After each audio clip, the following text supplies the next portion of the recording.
Hello everyone, let's continue with the Hindu vocab. The first word is tentative. देखिए, tentative का मतलब होता है अगर कोई प्लान अगर निश्चित नहीं है, मतलब कि सर्टेन नहीं है ना, उसे ही टेंटेटिव कहा जाता है। सो अनसर्टेन और not definite, it is generally used about plans, उसी को हम कहेंगे टेंटेटिव। तो इसका सिनोनिम क्या हो जाएगा? प्रोविजनल। एंटोनिम क्या हो जाएगा? Certain.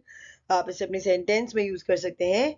I have tentative plans to take a trip to Mathura in July. The next one is levied. Levied का मतलब होता है to officially demand and collect money, यानी कि कानूनी तौर पर धन की मांग करना और जमा करना, उसे ही लेविट कहते हैं। तो इसका सिनोनिम क्या हो जाएगा? इम्पोज। एंटोनिम क्या हो जाएगा? पार्डन। आप इसे अपने सेंटेंस में यूज कर सकते हैं। A new tax was levied on consumers of luxury goods. The next one is convene. Convene का मतलब होता है, ये एक है ना फॉर्मल वर्ड है, हम लोग ये तब यूज करते हैं जब कोई मीटिंग अगर बुलानी हो ना, तो ये वर्ड कन्वीन यूज वहां पे किया जाता है। So the verb convene is a somewhat formal way of saying to bring together for the purpose of a meeting, यानी कि ना किसी बैठक आदि के लिए लोगों का एकत्र होना या लोगों को एकत्र करना। तो इसका सिनोनिम क्या हो जाएगा? समन। एंटोनिम क्या हो जाएगा? डिसॉल्व। आप इसे अपनी सेंटेंस में यूज कर सकते हैं। The students were convened in the auditorium. The next one is ostensible. देखिए, ostensible का मतलब होता है, हम लोग ये वर्ड है ना तब यूज करते हैं किस चीज को डिस्क्राइब करने के लिए, अगर आपको लग रहा है कि वो सच है और बोला भी जा रहा है कि सच है, मगर आपको या बाकी लोगों को उस चीज को लेकर अगर डाउट है, तो उसे ही ऑस्टेंसिबल कहते हैं, यानी कि जाहिर तौर पर। तो इसका सिनोनिम क्या हो जाएगा? अपेरेंटली। एंटोनिम क्या हो जाएगा? रियली। आप इसे अपनी सेंटेंस में यूज कर सकते हैं। The ostensible purpose of these meetings was to gather. The next one is outcry. देखिए, आउटक्राई का मतलब होता है जब जनता का शक्तिशाली विरोध हो ना किसी बात को लेकर, उसे ही आउटक्राई कहते हैं, यानी कि strong protest by large number of people because they disagree with something. तो इसका सिनोनिम क्या हो जाएगा? रोर। आप इसे अपने सेंटेंस में यूज कर सकते हैं। The new tax provoked a public outcry. The next one is nautch. देखिए, नच का मतलब होता है जब लोग किसी पर्सन को ना अपने कोहनी से जब ऐसे ना छूते हैं ना या टच करते हैं या धक्का मारते हैं ना, तो उसे ही नच कहा जाता है, यानी कि टू टच और पुश somebody और समथिंग विथ योर एल्बो। और देखिए, ये ना कब किया जाता है? जब हमें किसी को ना रिक्वेस्ट करना होता है कोई काम करने के लिए, है कि नहीं? तो इसका सिनोनिम क्या हो जाएगा? अर्ज। एंटोनिम क्या हो जाएगा? डिटर। आप इसे अपनी सेंटेंस में यूज कर सकते हैं। The car salesman nudged me into taking a test drive, even though I had said that I was just looking. The next one is death knell. देखिए, death knell का मतलब होता है an event or sign that warns that something will end or be destroyed very soon, यानी कि ना किसी चीज के शीघ्र अंत या विनाश होने का सूचक, उसे ही डेथ नेल कहते हैं। तो इसका सिनोनिम क्या हो जाएगा? Final blow. आप इसे अपने सेंटेंस में यूज कर सकते हैं। Defeat of this bill sounds a death knell for consumer protection. The next one is plea. Plea का मतलब होता है याचना, रिक्वेस्ट, उसे ही प्ली कहा जाता है। तो इसका सिनोनिम क्या हो जाएगा? रेक्विजिशन। आप इसे अपनी सेंटेंस में यूज कर सकते हैं।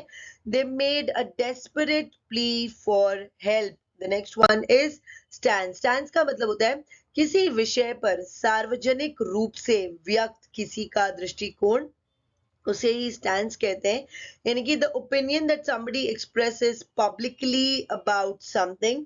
तो इसका सिनोनिम क्या हो जाएगा? View point. आप इसे अपनी सेंटेंस में यूज कर सकते हैं।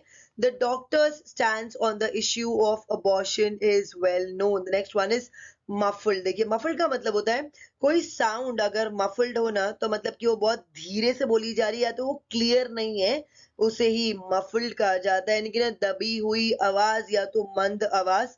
तो इसका सिनोनिम क्या हो जाएगा? साइलेंट। एंटोनिम क्या हो जाएगा? लाउड। आप इसे अपने सेंटेंस में यूज कर सकते हैं। I could hear muffled voices next door but couldn't make out any words. The next one, nascent. देखिए, नेसेंट का मतलब होता है कोई चीज अगर एकदम ना शुरुआती स्तर पे है ना, या तो अभी भी बस शुरू ही हुई है ना, तो उसे नेसेंट कहा जाता है, यानी कि बिगनिंग टू एग्जिस्ट और नॉट येट कंप्लीटली डेवलप्ड, यानी कि ना आरंभिक अवस्था में। तो इसका सिनोनिम क्या हो जाएगा? इनिशियल। एंटोनिम क्या हो जाएगा? मैच्योर। आप इसे अपने सेंटेंस में यूज कर सकते हैं।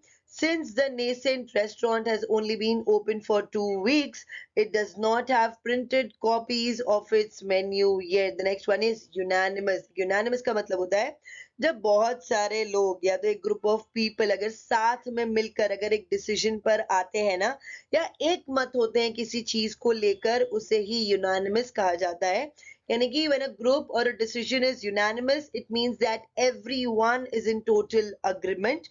तो इसका synonym क्या हो जाएगा? Accordant. Antonym क्या हो जाएगा? Divided. आप इसे अपने sentence में use कर सकते हैं. 3 judges unanimously upheld the sentence. The next one is placate. Placate का मतलब होता है to make somebody feel less angry about something. यानी कि कोई पर्सन अगर ना किसी चीज को लेकर गुस्सा है ना, तो उसको शांत करना, उसे ही प्लेकेट कहा जाता है. तो इसका सिनोनिम क्या हो जाएगा? अपीज. एंटोनिम क्या हो जाएगा? एनॉय. आप इसे अपने सेंटेंस में यूज कर सकते हैं. I tried to placate the sad little boy by giving him a cookie. The next one is dissent. Dissent का मतलब होता है to dissent is to publicly disagree with an official opinion or decision. यानी कि किसी official opinion या decision को ना publicly disagree करना, यानी कि ना असहमति दिखा देना, उसे ही dissent कहा जाता है. तो इसका synonym क्या हो जाएगा? disagreement. Antonym क्या हो जाएगा? agreement. आप इसे अपने sentence में use कर सकते हैं. Anyone wishing to dissent from the motion should now raise their hand. The next one is बिलाई. देखिए बिलाई को हम लोग है ना एक एग्जाम्पल समझेंगे. समझिए कि अगर आप है ना 35 के हैं, मगर 35 के होने के बावजूद भी अगर आप 20 या 21 के ही लगते हैं ना, so your young looks belie your age. यानी किसी चीज को झुटलाना. So to give an idea of something that is false और not true is called as belie. तो इसका सिनोनिम क्या हो जाएगा? कॉन्ट्रोडिक्ट. एंटोनिम क्या हो जाएगा? रिवील. आप इसे अपनी सेंटेंस में यूज कर सकते हैं. His bright smile belied his actual mood, which was really one of great sadness. The next one is tweak. Tweak का मतलब होता है to make small changes to a machine, system, etc. in order to improve the way it works. यानी कि ना बहुत हल्का फुल्का सुधार लाना किसी चीज में, उसे ही tweak कहा जाता है. तो इसका सिनोनिम क्या हो जाएगा? एडजस्ट. आप इसे अपने सेंटेंस में यूज कर सकते हैं. You just need to tweak the last paragraph and then it is done. The next one. President. देखिए प्रेसिडेंट का मतलब होता है an official action or decision that has happened in the past and that is considered as an example or rule to follow in the same situation later. उसे ही president कहा जाता है. तो इसका सिनोनिम क्या हो जाएगा? प्रीवियस. एंटोनिम क्या हो जाएगा? फॉलोइंग. आप इसे अपने सेंटेंस में यूज कर सकते हैं. Some politicians fear that agreeing to the concession would set a dangerous precedent. The next one. Thought. देखिए थॉट का मतलब होता है कुछ घटित होने से रोकना या किसी की योजना में अड़चन डालना, उसे ही थॉट कहेंगे. तो इसका सिनोनिम क्या हो जाएगा? हैम्पर. एंटोनिम क्या हो जाएगा? सपोर्ट. आप इसे अपने सेंटेंस में यूज कर सकते हैं. John realized that news of the scandal was going to thwart any chance of his winning the election. The next one is swayed. Swayed का मतलब होता है किसी को प्रभावित करना, अपने से सहमत कराना, यानी कि टू इन्फ्लुएंस समबडी, उसे ही स्वेड कहा जाता है. तो इसका सिनोनिम क्या हो जाएगा? कंट्रोल. एंटोनिम क्या हो जाएगा? वीकनेस. आप इसे अपने सेंटेंस में यूज कर सकते हैं. Her parents no longer seem to have much sway over her.